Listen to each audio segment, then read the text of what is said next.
পৃথিবীতে এমন কোন বাপের বেটার এখনো জন্ম হয় নাই যে আমি রেজাউল করিম আবরারের সামনে বসে আমাদের হানাফিদের আমলকে জাল প্রমাণ করবে, হানাফিদের নামাজকে জাল প্রমাণ করবে। পৃথিবীতে এমন কোন বাপের বেটার জন্ম হয় নাই। আপনাদের নরসিংদীতে কেউ যদি আমাদের নামাজ নিয়ে ফিতনা সৃষ্টি করে আর আপনাদের সাধারণ মানুষকে বিভ্রান্ত করে যে তোমাদের নামাজ হচ্ছে না, এটা হচ্ছে না, তারে আটকাবেন। আটকাইয়া বলবেন তোর কোন আলিম আছে আন। জাহিল না যে আরবি পড়তে পারে এরকম না। এখন তো তাদের ওইদিন ইয়েতে গেছি, কুমিল্লায় গেছি, তারা সিএনজি চালক বলে বাহাস করতে না, যে আরবি পড়তে পারে, কোরআন পড়তে পারে, হাদিস পড়তে পারবে, তাদের 5 জন আসবেন, আমরা 4 জন আনবো। যদি আমাদেরটা ভুল হয় আমরা ভুল স্বীকার করব, তাদেরটা যদি ভুল হয় ভুল স্বীকার না করুক আর না করুক, সাধারণ মানুষের ভিতর বিভ্রান্তি সৃষ্টি করবে না। এবার আমি নরসিংদীর মুসলমান আপনাদের কাছে জানতে চাই, যারা সাহাবায়ে কেরাম থেকে বেশি সহিহ হাদিস বুঝে এরা আহলে হাদিস না শয়তান? জোরে বলেন, এরা আহলে হাদিস না শয়তান?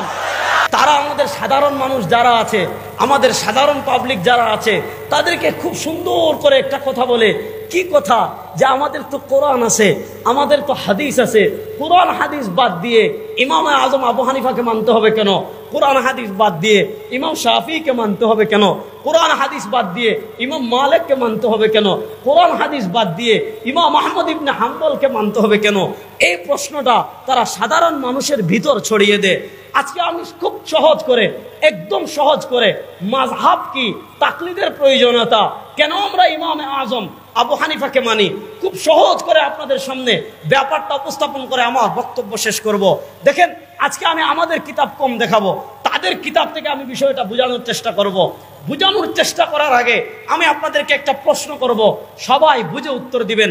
প্রশ্নটা হলো, আমরা যারা এখানে আছি, এই যে এত হাজার মুসলমান আমরা এখানে, বলেন আমাদের জন্মগ্রহণ করার পর থেকে নিয়ে আমাদের মৃত্যুবরণ করার আগ পর্যন্ত আমাদের ব্যক্তিগত জীবন বলেন, আমাদের পারিবারিক জীবন বলেন, আমাদের সামাজিক জীবন বলেন, আমাদের রাষ্ট্রীয় জীবন বলেন, আমাদের রাজনৈতিক জীবন বলেন, আমাদের অর্থনৈতিক জীবন বলেন, এক কথায় আমাদের টোটাল জীবনের সকল সমস্যার সমাধান ইসলামে আছে না নাই?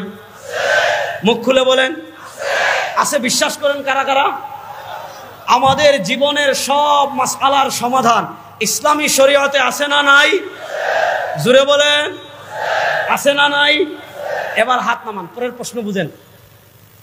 ইসলামী শরীয়ত, আপনি প্রথমে এই জিনিসটা মাথায় বসান যে ইসলামী শরীয়ত খালি হাত বান্ধার ভিতর সীমাবদ্ধ না। ইসলামী শরীয়ত শুধু আমিন জুড়ে বলা, রাস্তে বলা না। দেখেন, হাত বাঁধা এটা কোনো বিষয় না। কথা বুঝেন, হাত বাঁধা এটা কোনো বিষয় না। এক হুজুর কয় বুকের উপর বাঁধতে, আরেক হুজুর কয় নাভির নিচে পড়তে, এক ব্যক্তি বললো ধর, এক হুজুর কয় এখানে, আরেক হুজুর বলে এখানে। আমি আর নামাজে হাতই বাঁধবো না, হাত ছাড়ি দাঁড়াবো।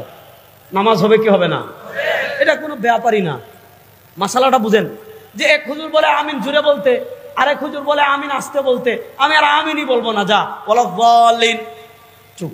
জুড়েও নাই, আসতেও নাই, বললামই না, নামাজ হবে না? তাহলে বুঝেন, ইসলামী শরীয়ত শুধু হাত বাঁধা না, ইসলামী শরীয়ত শুধু নামিন জুড়ে বলা না। বলেন, ইসলামী শরীয়তে অর্থনীতি আছে না নাই? আরো আসতে বলেন, ইসলামী শরীয়তে অর্থনীতি আছে না নাই? ইসলামী শরীয়তে হুদুদ কাদা। বর্তমান বাংলাদেশে আধুনিক যত প্রতারণা আছে, আধুনিক যত সমস্যা আছে, আধুনিক যত অপরাধ আছে, সব অপরাধের কি শাস্তি হবে ইসলামে আছে না নাই?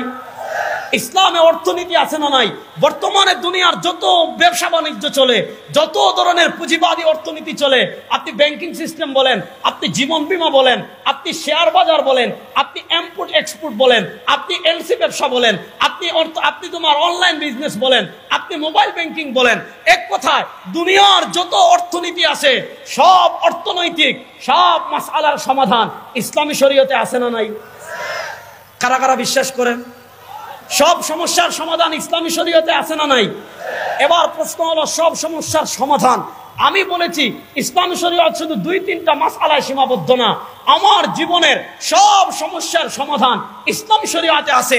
এবার প্রশ্ন হলো, সব সমস্যার সমাধান আমি পাবো কোন জায়গায়? সব সমস্যার সমাধান আমি তালাশ করব কত জায়গায়? উত্তর হলো, সব সমস্যার সমাধান আমি পাবো 3 জায়গায়। কয় জায়গায়? সবাই বলেন কয় জায়গায়? 1 নম্বর কোরআন, বলেন 1 নম্বর। 2 নম্বর সুন্নাহ, বলেন 2 নম্বর। 1 নম্বর বলেন 1 নম্বর, 2 নম্বর, 3 নম্বর ফিকহ, বলেন 3 নম্বর বুঝছেন তো? ব্যাখ্যা পরে করব, শুধু নামটা বুঝেন। 1 নম্বর, 2 নম্বর, বুঝেন আপনারা, একটু কথা আওয়াজ দিন। 1 নম্বর, 2 নম্বর, 3 নম্বর। আচ্ছা, এই যে আমি বললাম, এই যে আমি আগে আপনাদেরকে দালিলিক ভাবে দেখাই, দালিলিক ভাবে দেখালে অনেক কিতাবে পাবেন এগুলো বিস্তারিত আলোচনা। খতিবে বাগদাদি রাহিমাহুল্লাহ আল ফাকিহ ওয়াল মুতাফাক্কিহে পাবেন। আরো যদি আগে যান, ইমাম আবু বকর জাসসাস রাহিমাহুল্লাহ 371 হিজরিতে ইন্তেকাল করেছেন, তার লিখিত কিতাব আছে আল ফুসুল ফিল উসুল, সেই কিতাবে পাবেন। খতিবে বাগদাদি রাহিমাহুল্লাহ 463 হিজরিতে ইন্তেকাল করেছেন, তার লিখিত কিতাব আল ফাকিহ ওয়াল মুতাফাক্কিহে পাবেন।